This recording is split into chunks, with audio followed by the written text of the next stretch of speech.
আগের ভিডিওটাতেই বলেছিলাম যে আমরা ফটো তুলতে গেছিলাম, আর যাই হোক ফটো তোলার পর আমরা এসে একটু মজা করছিলাম আমি গুবলুর সাথে। আর তারপর এদিকে দেখতেই পাচ্ছ প্রত্যেকে নিজেদের মতন করে নাচানাচি আনন্দ হুল্লোড় সব কিছুই করছে।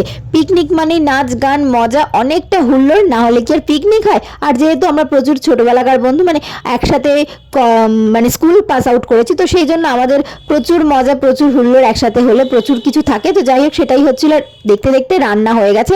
তো বিরিয়ানির হাঁড়ি খোলাটা জাস্ট দারুণ লাগছিল দেখতে, যেমন গন্ধ বেরোচ্ছিল সাথে তেমন কালার বেরোচ্ছিল। যাই হোক জিভে জল ধরে না রাখতে পেরে আমরা বসে গেছিলাম টুপটাপ করে খেতে।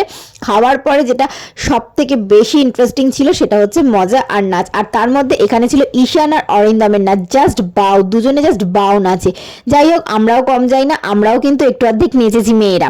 তো যাই হোক সবকিছু শেষে আমরা চলে গেছিলাম বাড়ি, কারণ সন্ধে হয়ে গিয়েছিল। তাই হোক ভিডিওটা ভালো লাগলে অবশ্যই লাইক শেয়ার অ্যান্ড সাবস্ক্রাইব করতে ভুলো না। টাটা।